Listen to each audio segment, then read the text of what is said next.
how do you cultivate resilience both in yourself and in the people you lead? Okay.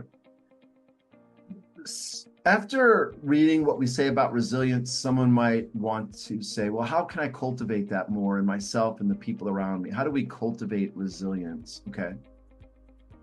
What is resilience? I will say resilience is the depletion of a resource. Could be suddenly, it could be over time, and resource deprives a thing of functioning.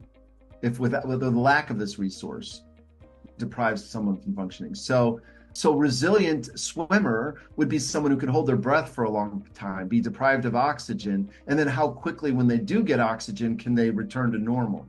You see, that'd be a resilient swimmer.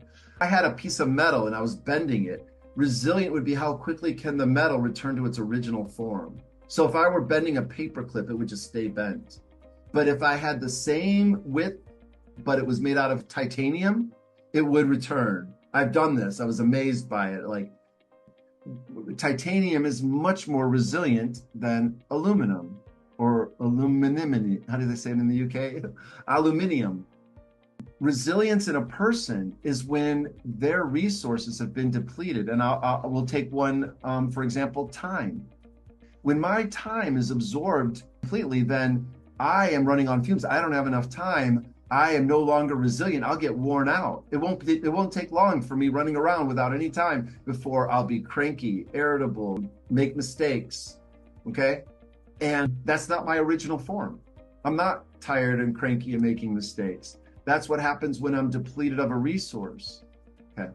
So first thing we can do is understand resilience. And then we can get to the bottom of it. So for example, why don't I have enough time?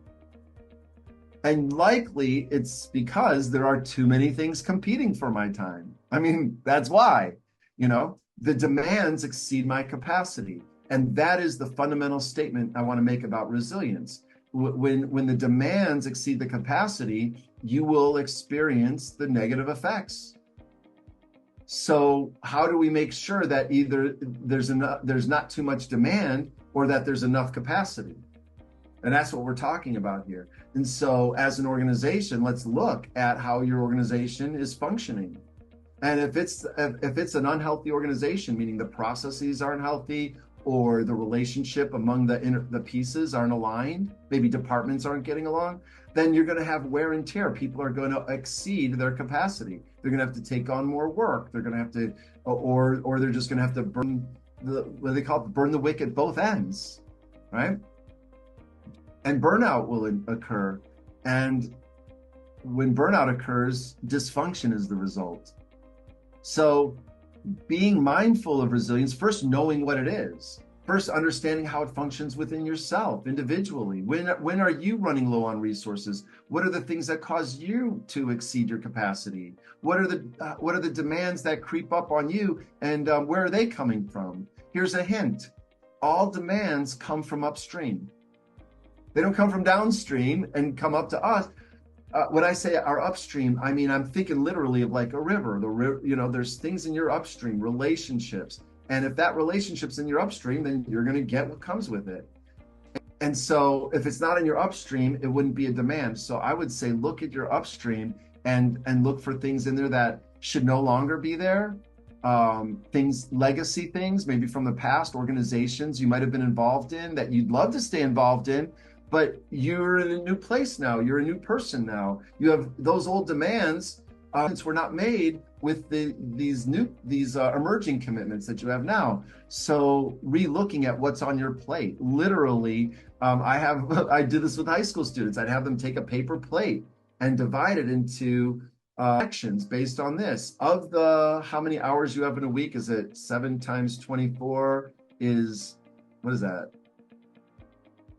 However many hours that is in a week. Now, what you could do is start to add up how many hours in that week you need to sleep. Now that's a piece of your pie.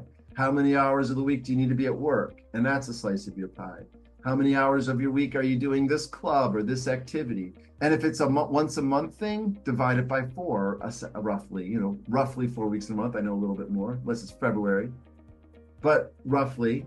If it's something you only do once a year, divide it by 50 or 52. If it's something you do twice a week, multiply it by 2. You see, but you'll get a sense of divide it by 50 or 52. If it's something you do twice a week, multiply it by 2. You see, but you'll get a sense of how much this thing occupies in your week, and you'll begin to see why you're overloaded. So that becomes a metaphor for the demands placed on you exceeding the capacity.